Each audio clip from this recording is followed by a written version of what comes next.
thank you for tuning in to WBUZ 95 with Glitter and Gossip. This is Kelli Hutchinson. And Chrissy Langlois. That's right. We have an exciting night for you guys.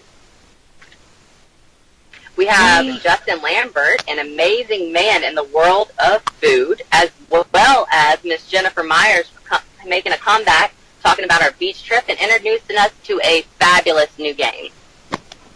Yay! Super welcome, fun. guys. Yes. So, Kelli, I know that you're Mrs. Louisiana and Mrs. Gulf States. And how do you feel about the Miss America organization announcing that they will no longer have the swimsuit category to be judged on anymore? That's a very good question, Christy. So if you would have asked me that question a month ago, I would have been jumping for joy. But a month ago, I actually did compete in the Miss America franchise in a pageant, and I'm going to tell you, I did not place. That was my first time being a loser, but first for everything. And with that being said, I spent most of my time in the gym and most of my time purchasing all kinds of swimsuits online, in stores. I mean, I shopped everywhere for the perfect suit. And I was more concerned about that, honestly, than my dress. And I remember. Know the story. Oh, my gosh, how many swimsuits did I try on? It was nerve-wracking. I mean, I did so much powerlifting, trying to raise my booty up, this and that, trying to get fabulous, because everybody that knows me knows that I have 3 children, and I'm trying to put all this into a swimsuit and prance around on a stage in heels. It was crazy. I will give myself a 10 out of 10. They gave me a 9, but that's good enough because I did just lose 100 pounds, so kudos to me. Yes. But I did spend way too much time on, swimsuits, and it hurts my feelings that they couldn't have announced that in, I don't know, February, March, April even, and instead they let me prance around in that swimsuit and spend more time worrying about that than my dress. So I think it's great, especially I think that pageants should be more about beauty and more about inner beauty and less about superficial things, because it gives little girls an unrealistic expectation of how they should be. They shouldn't be prancing around on a stage in heels. I mean, I think, since I have a 16-year-old daughter, I don't feel like they should, and I feel like had I not spent as much time concerning myself with working out and trying to purchase swimsuits, I'd have probably done a hell of a lot better spending more the other time on my evening gown and everything like that. And with a broken big toe, I was doomed from the get-go. Well, I still think you did a great job. So, like, you feel like it's a good change overall. I do. Help little girls. I really do. More on, like, their brains, and their smarts. Females have so much more to offer. We have so much more to offer than boobs and butt. I mean, that is a very nice thing about a female that we do have, but all these little girls that are sitting in their houses with tiaras on, waiting on this Miss America pageant to come on, or seeing these perfect women and their perfect legs and perfect butts, and I'm going to tell you, they worked their ass off to get there, because I know I did it too. And, it's giving these little girls a thought in their head that that's normal. It's not normal. Women don't wear high heels and swimsuits. I mean, unless you're Beyonce maybe, but not anybody in a normal world actually walks around that way. And I think it's a positive thing for little girls. I think it's good. I'm happy with it. I just wish they'd have done it, I don't know, before I competed. Yeah, and like Miss World, Miss Teen, Miss USA, all of them got rid of it. So that's definitely, a big that's a big thing, and it's a big empowering movement for women and everything. I think so too. I'm feeling that. How do you feel about the hashtag? It's hashtag bye bye bikini. I love it. I'm going to start hashtagging that tonight. Yeah, it could be taken in a lot of different ways. So, have you done any more like what's it called? Any more speeches or anything, or talked to anybody else lately? Oh, absolutely.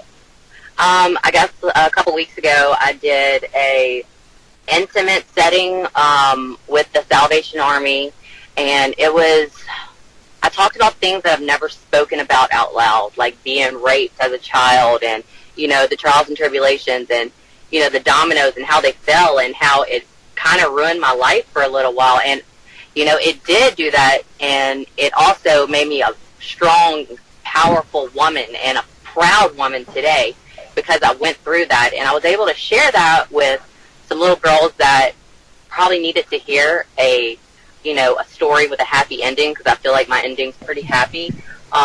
And it was so wonderful. I crowned each and every girl, gave them all a crown, and it probably helped me more than them.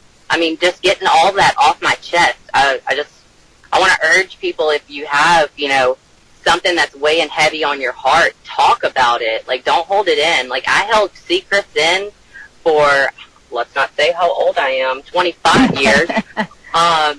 Things that I never said anything to anyone for 25 years, I said out loud, and it felt good. I felt liberated, and the Salvation Army has been a huge, huge deal for me, and has helped me help others, and I'm so grateful for them. That's awesome. Like, how old were the little girls? Like, how old were they? Okay, so I was trying to be, like, age appropriate with my outfit, and you can ask Jennifer, because she helped dress me, because I thought that the girls were going to be in high school. So whenever I prepared my speech to talk to people that were Anjali's age, like, juniors and seniors in high school. And whenever I walked in, these girls looked like juniors and seniors in high school. But I gave a speech dressing, a little more, I don't want to say provocative, because that's not what it was. It was, open. I was just more friendly, more fun, just more like upbeat, young, casual kind of outfit, which I would have dressed a little more conservative had I known the age group. But I also prepared a speech that was for kids that were 16 and 17 that I gave to kids that were probably from the age of 12 to 15. So it was crazy, but they all got a positive message, and I spoke to them like they were older. So I think that in hindsight, that actually probably was better for them to be spoken to like they were older, and like, they had more life, I don't know, more experience. So I think that the kids appreciated it. They probably thought you were really cool. I felt really cool, just for the record. I was feeling really cool. Well, I want to talk to everyone. Oh, yeah. They were digging it. I took a picture with every single one, everybody with the crown. It was an amazing opportunity. I'm really glad that I was able to find the Salvation Army as soon as I was crowned, and they have made it easy for me to give back to my community, and it's just been some moments that I truly cherish. But, that's awesome. Also today we have, and I want to introduce and bring back Miss Jennifer Myers. Hey, girl. Hello, everyone. So we recently just got back from Destin. We had a little girls' trip for my vacation for my birthday. Jennifer came, Christy came, and Kelly, she held down the fort. You like that?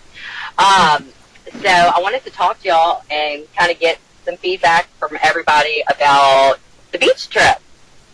Jennifer, what was your favorite part? Oh, man. Probably the boat ride.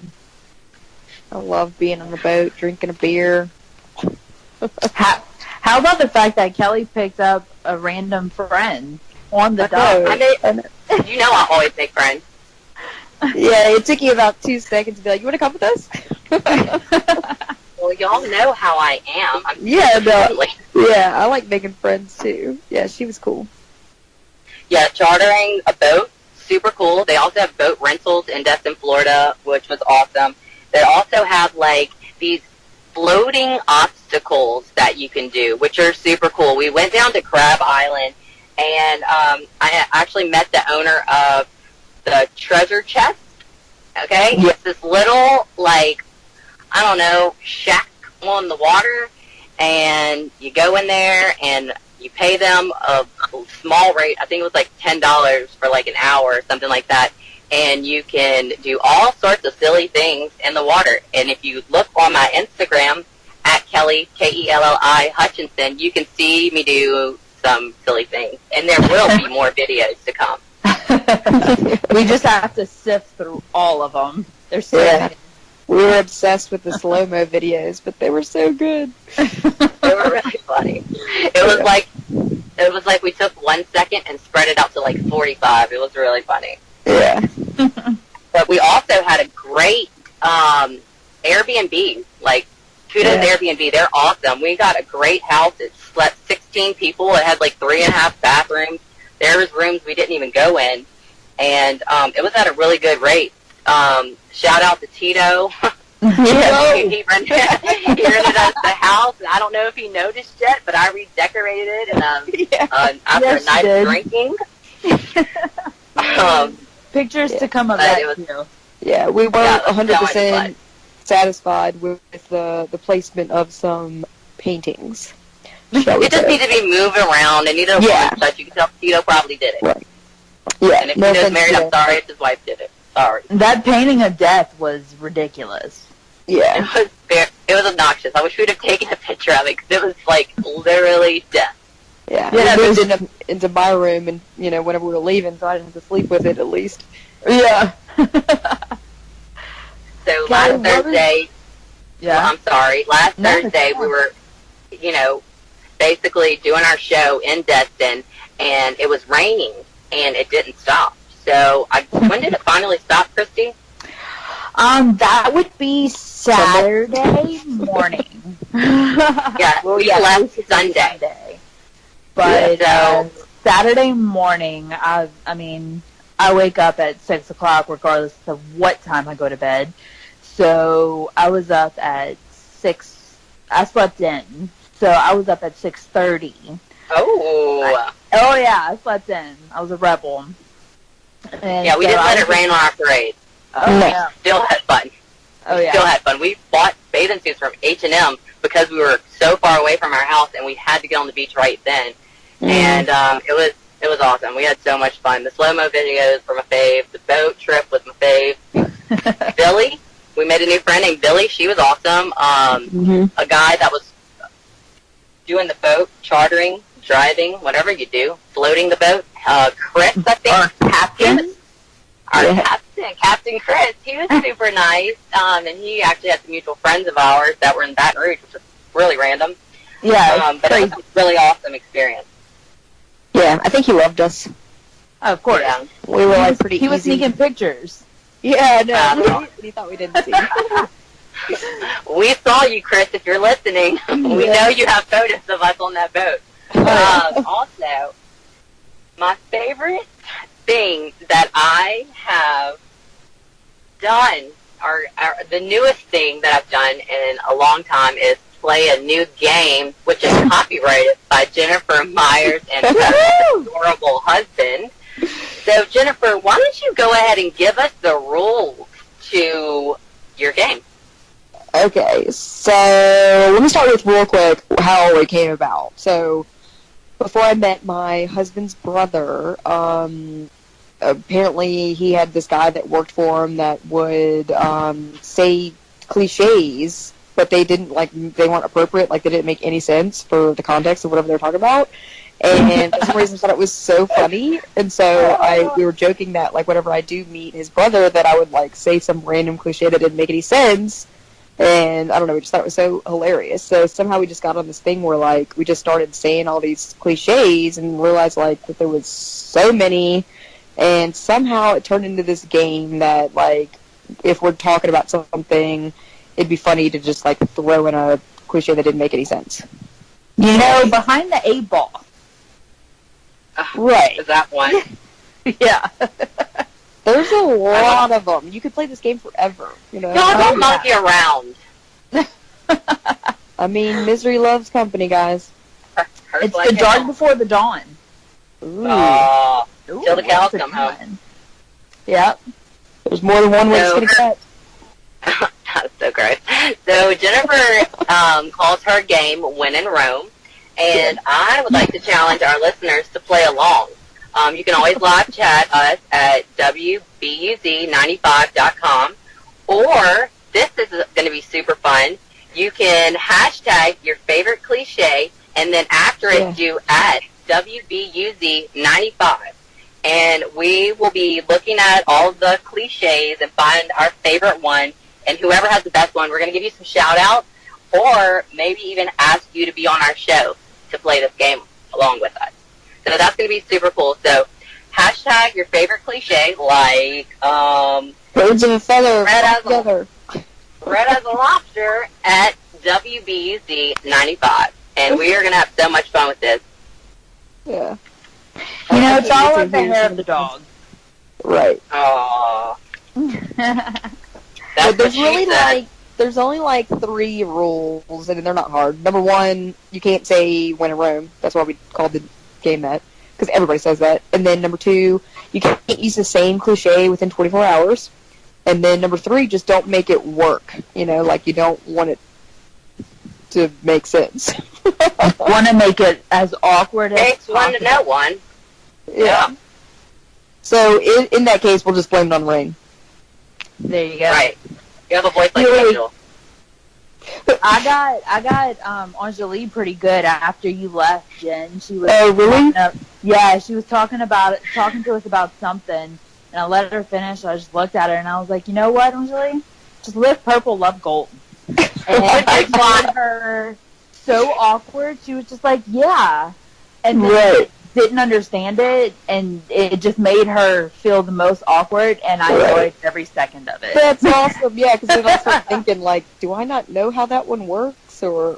Right. So last night, me and Adam sat together on the couch, and I'm like, Adam, tell me a good cliche. And he's like, what? I'm like, you know, like a cliche. And he's like stroke the chicken. And I'm like, what? Yeah, but not that one. Some of the fun ones that Adam came up with was swipe right, circle jerking, sausage party. Oh my god! I'm like, totally a dude. Where the green grass grows. Like, it's so funny.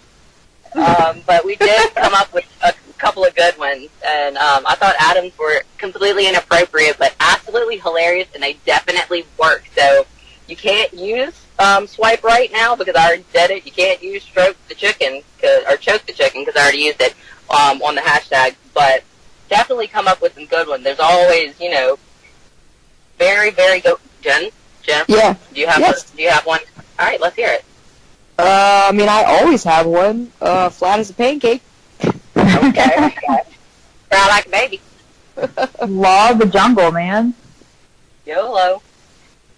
Y'all are like nails on a chalkboard. Just get your feet wet, you know? You know, I've loved and lost. Don't double dip. Just flip your chip. I don't know if that's really cliche or that's just something funny. Yeah, this game, it turns out we're like, I mean, it's like, everything's a cliche. Oh, yeah. It is. It's so funny. That is the bee's knees. Yeah. You know, it's not really skin off of my back. Yeah. Wishful thinking. Oh, you guys are the apple pie. You know, just off warm the top like of apple pie? Kelly M, just say warm like apple pie? No, I said y'all are the apple of my eye. Oh, that was Jennifer. Okay, got you. I mean, Kelly, give it the program. Then you can grow on trees. I'm not really good with cliches, though. Oh, you will be. You will be. Yeah, no, I feel like from hanging out with you guys, I will be. Yeah, it'll be sharp as a tack. I'll work on it, and then I'll join in the game in 24 hours when all of these days don't count anymore. Don't worry, it's just like being naked as a jaybird. Oh yeah, you'll be quick as a bunny with it. You know what? Just fake it till you make it, Kelly. Just fake it till you make out of it. control. Oh, man. Out of You know, She just opened up a can of Slippery when worms. wet. the road to hell is paved with great instructions, and we're all going there. I really, truly, madly, deeply, love this game. And it's been my favorite. I've been throwing dumb crap at people, clients getting their hair cut all day. I've been like, this chick here, what the hell? Yeah, They've some been people saying get it stuff, and I'm like, yeah, they keep talking. I keep randomly throwing something in there, seeing if they'll catch it. And they're just like, Yeah. I can see the WTF on every single person's face. I do want to molasses say, as somebody that has been sitting in the salon with you guys all day, that you have been throwing weird cliches at each other at any given second, and it's definitely thrown me off a couple of times because I wasn't aware of the game until later in the day, and it was kind of stressing me out because I was like, what are they even saying to each other? I love it. I love it. Go with a new language. Comfortable. Yeah. Still waters run deep. Oh yeah. I know. I mean, we're pretty much as strong as an ox. Oh, sing it like a bird, my friend. Why don't you take the plunge? I'm about to scrape the bottom of a barrel. You know, I'm pretty much the real McCoy, so I just need you to chill. Y'all are getting out of hand now. Chrissy, I just want you to know that love is a battlefield. This is just the tip of the iceberg. Check yourself before you wreck yourself. I'm kind of too hot to handle. Oh man, this day, another dollar, y'all. Yeah. I mean, I just Y'all want could you do to this know all that day, couldn't you? oh it's yeah. kind of a big deal. Until the cows come home. This is getting out of control. No, this Kelly, is kind of belly up. Loose lip sink shit. Oh, You remember that? Yeah, I do Hey, remember that. That's Hey, a tongue twister. blood is thicker than water. There you go. The first one who smelt it, dealt it. I'm just yanking your chain. Well, I definitely love it. How about karaoke Saturday night, guys? Oh my God. I'm so upset that there's like 100 videos of us. How about the guy that kept asking y'all to put his hair in a ponytail? How about he Yeah. was almost the same age as my daughter, and I kept telling him, like, you got to go away, and he wouldn't go away. He was like, I don't know, herpes or something. Yeah. How do we start talking to them? What, we're getting a drink? Or something? He asked They wouldn't- Kelly for a ponytail. I walk in, I'm at the bar, I walk up to the bar, yard with me, and the boy's like, hey, do you have a ponytail? And I'm like, yeah, but you can't have it. Like, I was so rude, like, from the get-go, because we've been on a boat all day drinking. We've been day It's like drinking on a boat. Then we end up at a restaurant where I start doing dance competitions up with people. Ooh, And I got a then video of that. Oh, my God. No. And then from there, instead of sleeping, resting, we are in a drunken state, which I don't do often. I love Jesus, but this happened. We're in a drunken state, and we just mosey our way to some awesome karaoke bar, and it was like I don't know, what was it shaped like? What are those things called? Lighthouse. Boom. It was shaped like a lighthouse. And we sang our little hearts out. Even Christy sang. I did. I got up there for you, my Didn't y'all friend. do a duet? Yeah. Yeah, we did. We did. I sang a lot. I sang probably like 20 times. I definitely rapped in front of all those people. I did Gangsta's Paradise. I just so want to be good, and I'm not. But I'm me neither. neither. That's why I kept drinking. The more I drank, the better I felt about myself. yeah, I think every time we got up, they were like, "Not them again." We got way less claps than the other people. I think it was because we were clapping so hard for everyone else. I know, we made everybody feel good about themselves. I mean, Jennifer would just, like, amp everybody up. She'd be like, they're Jennifer back. was headbanging along. Yeah. She was headbanging. It was awesome. Oh. But I mean, I'll make an ass out of myself, for my own amusement. So if that's all I get out of it, that's fine. It was really funny when, like, the last time the guy asked you to put the ponytail in his hair, and you, like, turned and looked at me and was like, "Oh, help." And I said, "Oh, I don't know how to do that. I don't know how to do that. Don't ask me to help you. I don't know what I'm doing." And you kind of looked at me like, "What are you talking about?" And then it took a second for it to, like, sink in that I was, like, not gonna touch that dude. He was annoying. Like, I hope he's not listening. I hope he's not listening. But that young one was super annoying, and, like, I had, like, leave me alone tattooed across my forehead. I was not nice, and y'all know how I am. I'm nice to everyone. I was really not nice to this dude because I did not want him around us, and he was like, "Oh, it's in our business." Yeah, well, then the other one kept calling Jennifer Khaleesi. Yeah, Khaleesi with that blonde hair. I moved chairs like 15 times. I don't know if y'all noticed, but I was playing musical chairs the whole time, trying to ditch and dodge. That reminded me of dodgeball. Trying to dip out with this little boy who was like 20. And dodge. I didn't move. Ignorance is bliss, though. It is. I pushed him away. Yeah, well, they finally left, so they, you know. Yeah. I left those kids with leaving them with the thought, when pigs fly, or when hell freezes over, because I don't think so, little boys. They just buried the hatchet. It's cool. Yeah. But we did party till the cows come home. Yeah. That was too appropriate. Yeah. I'm sorry. I'm not as good as this kid. What happens in Vegas stays in Vegas. Exactly. Oh. You know, they have me stuck between a rock and a hard place. Oh, those are the worst. You got me rolling over my grave. I mean, it takes two You got me a things. little rough around the edge. What? The big cheese. All right. But yeah, so the trip was fun. We had a blast. Loved it. When are we going back? Right? As soon as possible. Well, Billy said she has some time available in August.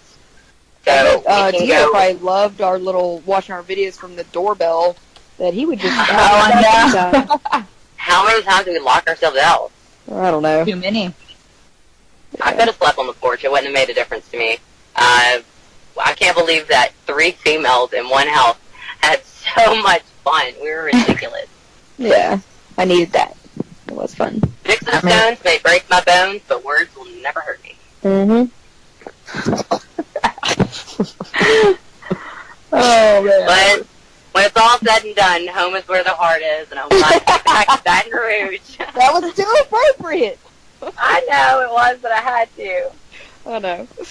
Sometimes they'll just come out where you're like, oh, God, I said it right. I know. It's easy. They want it right. Yeah, I just got to read between the lines. Oh, damn you. You know, you just need to I'm put your picking up ears with to your the foot ground. down. Oh, man. Are you saying the same one? No. No. I said you need to put your ear to the ground. And let the good times roll.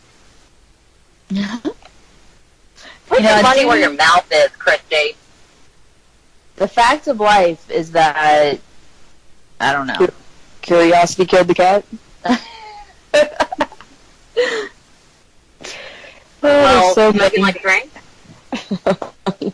Well, we really, really want everyone to play around. Again, It's so much fun. to just make a picture, whatever, hashtag your favorite cliche, and then put an at WBUZ95. We're going to take our favorite cliche, and we're going to talk about it on air, and possibly invite the person on if they have some funny stuff they'd like to talk about. Yep. So, hashtag your cliche at WBUZ95. And follow me, Kelli Hutchinson, on Instagram, or you can find me on Facebook, Kelli Hutchinson Chappuis, Chappuis. Chappuis is how it is spelled. Chappuis. Yep, that's me. Or Chappass. Chapass. It's in God's hands now. Yep, nothing but a sausage party. You haven't got a row to hoe. Damn it, y'all are killing me. Life is like a box of chocolates. Yeah, I'm really hot under the collar right now. Y'all, it ain't over till the fat lady sings. I Just think I've been hop, off. skip, jumping away. I think I've been off more than I can chew. Oh, Butterface. One word. Oh, man. I'm going to give you a old knuckle sandwich. Here's an old school one. I could have had a V8. All the ladies understand what I'm talking about right there. All the ladies over the age of, like, I don't know, 25, like me. And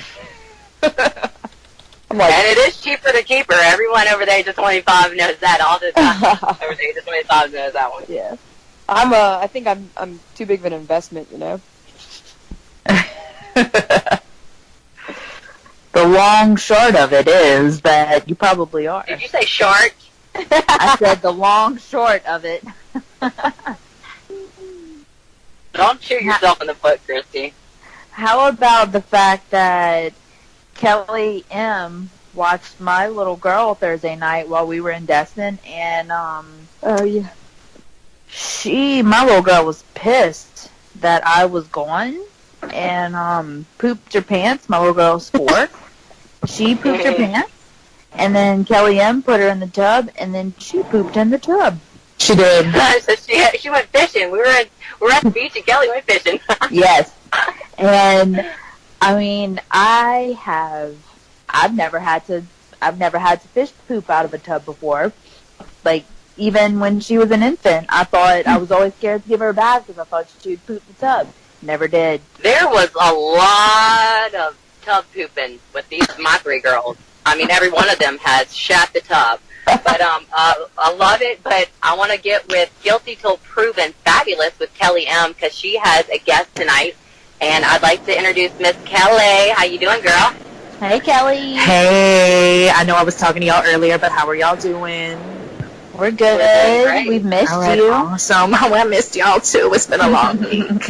All right, y'all. Well, thank you for thank y'all for tuning in to Guilty Until Proven Fabulous here on Glitter and Gossip. You know where no topic, person, place, or product is off limits. And I'll decide if the topic is guilty or I'll stamp it as fabulous when we're done.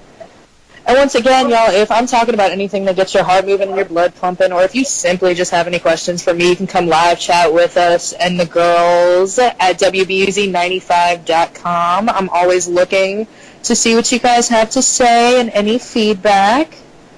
So, but tonight, I do have a very special guest here with us today, and as you guys may or may not know, we are based here in Baton Rouge, Louisiana, so I've got with me one of the best chefs in the city, and honestly, in my opinion, in Louisiana in general. You can follow him on his Instagram at chef_Justin_Lambert, Lambert. One of my good friends, Chef Justin Lambert. Justin, how are you doing tonight? Hey everybody, how's it going? Thank you all for Hey, tuning in. Justin. Welcome. Welcome. Well, I was super excited to have him here on this show tonight. He's got so much knowledge behind him, and I'm just ready to get you guys something that we can all relate to across the board is some good food. So, Justin, why don't you go ahead and introduce yourself real quick? You know, where are you from? How long have you been in the industry? Where'd you go to school? Where do you work? Blah, blah, blah. So, as you said, my name is Justin Lambert, based here in Louisiana. I'm not from Baton Rouge, unfortunately. I don't have heroes out there. I'm actually from a small town by the name of Bunkie, Louisiana. Oh, Bunkie, that's where my daddy and them are from. Sorry. Those people know of it. Those people know about it that, don't remember times before interstates or expressway. So I'm based out of Bunkie, Louisiana. I've been in the industry for just over a decade. I kind of specialize in a little bit of everything. I work, of course, in fine dining, but my roots go as far as Cajun, Creole, and soul food. I've had some of your food, as a matter of fact, before. I don't know if you know that since you were behind the scenes, but I had a steak and I had some of the best Brussels sprouts I've ever eaten in my life. Like, they were so good that I had no problems eating my vegetables. Those are definitely some fan favorites. Everyone loves Brussels sprouts to come in, and bacon blade, Brussels sprouts. Our steaks are one of a kind. We cut them all in house. We have a charcoal oven. native to Spain, but we do a lot of traditional outdoor cooking here inside Louisiana. And the charcoal oven, you can plug them, Jasper ovens. If you're out there, check them out. Awesome. Well, one of my favorite things about Justin is that, so we were talking about doing this interview beforehand, and he really wanted to focus on kind of the mental aspect of a chef. So we got some questions here that I want to ask him, and he's really going to just kind of dive into what it's really like to be in the mind of a chef. So, I want to start off, Justin, with who inspired you to become a chef, and who is or was your mentor that helped you develop your own sense of self as a chef? I come from a pretty big food family. I come from my father's side. I come from the line of butchers, and on my mother's side, it was just Hispanic soul food people that have, just worked in kitchens. My mom was a cafeteria lady for most of my elementary experience, and I like to think it's just because the separation just couldn't be there. But for the most part, it's just, family. That's really what food is. It's memories. It's a good time. It's sharing experiences and big cookouts in my family, at least. Growing up on a pig farm in the middle of Funky, there's really nothing else to do besides cook food and drink beer. Yeah, I know that I've spent some time out there when I was a little kid, in a Volk Parish. Is that a Volk Parish? Yeah. Yeah, I spent a lot of time in a Volk Parish, and there is nothing to do other than drink or eat. You have to be a good cook coming from that place. Big time. And there's nothing but pressure when you do actually start cooking out there, because there's, they always say too many chiefs in the Indian tribe, and this is definitely a lot of chefs in one kitchen. Everyone's got their own technique, and they stand by it, that's for sure. Awesome. Well, so my next question is, how does it feel, we just started off, where did you come from and, the basis of your food, but how does it feel now coming from being the mentor to being the one doing the mentoring and running your own kitchen, and what does that feel like for you? How does that work for you? Well, every aspiring chef or chef should understand that you're never done with your mentorships or your learning. Being a chef goes way beyond working in just kitchens. It's, working in other environments with other people that, you get huge impressions off of, and you transit that into your kitchen life, because, and then in this industry, at least for me, you devote yourself to this industry, and you spend so much time in the kitchen that, outside of work, you really have to base your hobbies. You pick and choose, because for one, it can't be a timely thing, and another, it really has to be something that's going to kind of separate you from the work life to keep you sane. So, experiencing those hobbies, whether it's, being outdoors, or, a hobby of mine, I re-explore old chef knives on the side. And it's kind of cool because, some of the guys in the kitchens have them, and it's just really cool to see that turning something old into something new, and, you're embracing others to learn that as well, and that comes with, cooking techniques as well as many other things. I guess I'm kind of a history-based person. I really do read into a lot of what I do for a living and where it came from. So I like to take that influence, from 100 years ago, taking a dish and kind of modernizing it. And that's really what our restaurant's based out of. So when it comes to mentorship, it's just really taking everything I've learned coming up in the kitchen and translating it into a modern form for new people coming up in the kitchen that are younger, that really don't understand, the way kitchens and such worked over the last few decades. They're kind of, modernized. You got your Pokemon Go kids. You got to really translate it to those guys because they don't really understand it from the jump. Yeah, that's awesome. I like how you keep your kitchen. I like that you stay on everybody's level. You never look at it as that I'm better than anybody else. And I think that that's something that anybody should take, kind of in any career path that you choose. You never really are done learning, therefore you aren't really that much better than anybody else. I like that approach that you take on that. But something I really did want to touch on with you, last week on our show we talked about Anthony Bourdain passing. I really want to know, especially somebody that is so invested in the culinary world like yourself, what are your thoughts on that, and how did it affect you, and did you get to talk to your kitchen about it? How did it affect you guys? Well, it truly was a tragedy.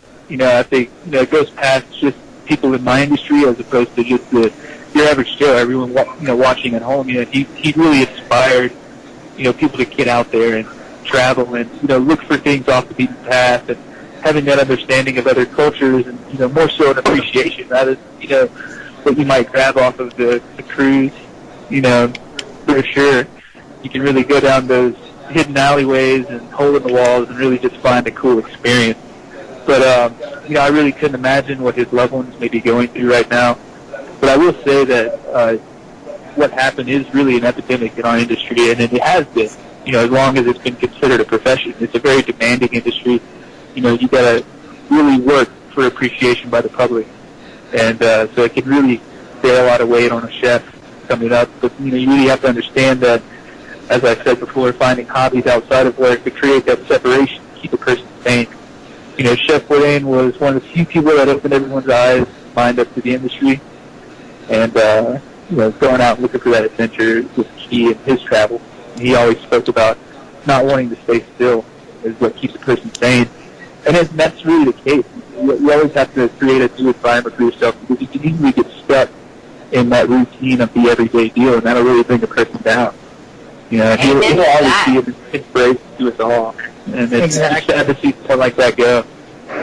Absolutely. You know, well, how have you been able to overcome your own personal struggles within, you know, perfecting your craft and building your kitchen, surpassing people's disbeliefs, you know, and this quest to kind of make your dream happen or reach those goals? You know, how do you cope with that? Well, when I started out, I was, you know, just shy of 18. I decided I wanted to do this for a living, so I pursued it. I moved to New Orleans. I got a job at the Ritz-Carlton in New Orleans, and I learned real quick that you have to create this bulletproof persona, you know, when you're first starting out. And, you know, being 18, you know, 100 pounds, 150 pounds soaking wet, maybe, you know, working with guys 3 times your age, with to say, you know, it goes, I wasn't like that first, you know. I was hazed a lot. They didn't want some young buck coming in, turning their world upside down. You know, they really tried to break me at first. But, you know, I just kept my head down, laughed off any intentional burning or throwing my prep away behind my back or anything that, you know, could get me in trouble with chef, like telling me the wrong recipes just to get them to yell at me. But, you know, ultimately, I keep my head down. Yeah.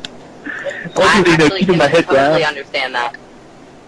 It's hard. I started doing hair whenever my friends were in high school, and a lot of the hairstylists were older, and they were mean to me. They were so mean. Yeah. One of them burned all my hair off on purpose. But, you know, that intimidation factor is there for them because they see, you know, the new breeds coming in. They see the new decade or the new generation coming in, and they feel as if maybe they're being pushed out. So, and I understand it now, you know, that I can understand their intimidation by it, you know, because they don't, you know, they're not the new flashy car in the parking lot anymore. And so there's definitely that wall that they put up. But, you know, I mean, I kept my head down, that bulletproof persona, and they eventually accepted me. You know, learning from that, I've never personally hazed any new cooks because I know it sucks in the kitchen. But I do tell them about, like, what I went through when they had those days of, like, oh, well, this guy's a jerk. And I'm like, you call that being a jerk? Like, you had somebody in a hot pan cut you on the back of the arm with it just to get you out of their way. You really don't know what being a jerk is in the kitchen. And then you were at the Ritz-Carlton. That's kind of a big deal. Yeah, it was big. You know, and I got to work with some serious chefs there. A lot of French-trained chefs. A lot of the old world you think of when you see 6'4" chef with the giant pencil hat on top of his head. That's what I started out in. But it kind of was the dying era of that, because now you see a lot of chefs, even like myself, who's got some crazy beard or a handlebar mustache covered in tattoos, and that really wasn't the case back then. Like, back then it was a very prestigious role where you had to be very prim and proper and clean looking. But it definitely takes a lot of skills away because I'm sorry? I said times are changing. I mean, you can't discriminate on tattoos or facial hair or anything like that, like, anymore. Because everyone has it. Everyone has it. Because in 9 times out of 10 these days, those guys are the true artists because they wear it literally on their skin. That art form, that personality, everything about it. Yeah, you are an artist. Like, being a chef, like, I make my family say, yes, chef, to me while I'm in the kitchen because I feel like that's my craft. And, you know, I paint and I do hair and all of those things, like being a chef and, you know, cooking and all those things kind of go hand in hand. It's an art and it's a skill and it's a talent. And I salute you for being able to do that. That's awesome. Yeah, and I mean, it's a very satisfying feeling when you create something and you send out. And if you come at our restaurant inside the Watermark Hotel, we're actually an open kitchen, so you can see us do all the work in front of you, and we also get the joy of seeing the food go out and see the person take that first bite, nod their head like, yes, like this is exactly what I was looking for. And it's just that satisfaction of seeing that happen that really pays off in the long haul. Yeah, no, and like I said, you guys, I get to see Justin in action all the time, and it's literally, it's incredible what him and his team can create back there. And I get to, we have that open kitchen, and then I get to be back there with them a lot in the back where, they got the big pot stirring and huge things of gumbo going, and it really is amazing what they do with the tools that they have back there and the food that they can create with the knowledge they have. But my last thing that I want to touch on, just from everything that we talked about, with this food industry is so competitive, always, and just like the hair industry is so competitive. What do you tell people, or what would you tell people, Justin, young and old, that are deciding to, at this point in their life, follow their dreams within the food industry? Don't give up. If it's something that you really want, pursue it. And if you come to our kitchen in the back of the house, you'll see we have a dry erase board, and every day we write a new quota. Because, as I spoke earlier, you want some change. You want to be able to learn something new every day. You want some kind of information to be brought upon you, and that's going to, continue to keep you on your toes and keep you thinking. But, one of my favorite quotes I like to put on the board is the quote of Chef Thomas Keller of French Laundry, and he always says, treat it like it's yours, and one day it will be. And I think for that just goes miles. You can take that in any part of your life. If you really want something, go for it. Don't half-ass it. Give everything you got. And, if you really want to succeed in this industry, you have to understand that it's not going to happen overnight. Going to culinary school doesn't make you the chef. I'll tell a lot of people all the time, before you put yourself a few steps and go to culinary school, go work in the kitchen for a year, if that. And, if you really tell Ben, do you really enjoy this? Do you enjoy hustle and bustle? Do you enjoy being, behind all night? You're never really ahead of the game when you first start out. And so I tell people, try it out for a year. If it's really for you, yeah, then invest in culinary school. I was in this industry for 7 years before I finally went. And it's a big eye-opener going to culinary school, because I get a lot of answers to questions that I've always had that, old handbangers in the kitchen that couldn't really answer the questions for me. But the intellectual textbook side of it's awesome. But I definitely tell people all the time, try it on before you really go to school and think that in the long haul you're going to walk out being this, Michelin star chef that's going to get everything done for them and blah, blah, blah, blah, blah. You got to definitely start from the bottom and start slow. You got to be patient. Absolutely. And, Justin actually, when he talked about the board that he has in the back, that he puts these quotes on, I got to see one time, and he'll probably remember who it was, but I don't remember who quoted it, but it's something that I read, and it still sticks with me, and I think this applies to everybody, and especially us, too, in the hair industry, along with the food industry, it was a quote by somebody who Justin will probably tell you. It said, find what you love and let it kill you. And I was like... That's actually a Charles Bukowski quote. He's one of my favorite authors. He's kind of a senile guy, but working in kitchens, you work with at least a dozen of them a year, so I can really relate with him. What goes on in his head as an author. But yeah, he's actually an author. He's got a few good quotes out there I like to keep in circulation, just for everybody. Awesome. Well, look, thank you so much for coming on today. This has been such a great interview and such an honor to have you on today. Once again, guys, please go follow Justin at chef_Justin_Lambert, Lambert. It has been such an incredible interview with you. Thank you for coming on today. I hope that, like I said, this is something good because it's so relatable, not just within the food industry, but, a lot of the advice that you have, can relate to people all across the board. So I really appreciate you coming on tonight. And for Guilty Until Proven Fabulous, I'm definitely going to have to stamp Justin as fabulous. I'm going to give him a fabulous, too. And, Justin, if you want to play the cliche game, just bring them on. I expect to do it, but I think mine's going to have more of a dad joke context to it, so y'all got to be ready for that, too. Hey, I'm a mother of 3, so it's all good. Thank you so much, Justin, for coming. We really appreciate thank you for having you being me. on our show tonight. Yeah, thank you again. And look, guys, Congratulations on don't all forget your to follow success. me on the Instagram for your Guilty Until Proven Fabulous host at Kelly, Kelly, Mentel, Mentel. Ladies, y'all take it over. Take it back to Glitter and Gossip. All right. Well, thank you so much, Kelly. I love your segment, Guilty Till Proven Fabulous. It's one of my faves. And I loved everything y'all did tonight and talked about tonight. I just want to thank everyone for tuning in to Glitter and Gossip on WBUZ 95. And as a reminder, you can follow us, WBUZ 95, on Instagram, WBUZ95.com on Facebook, as well as our webpage, WBUZ 95. Also, my name is Kelli Hutchinson Chappuis, and I would like to thank you all for tuning in to Glitter and Gossip. Bye. Good night. Night, guys. Rachel.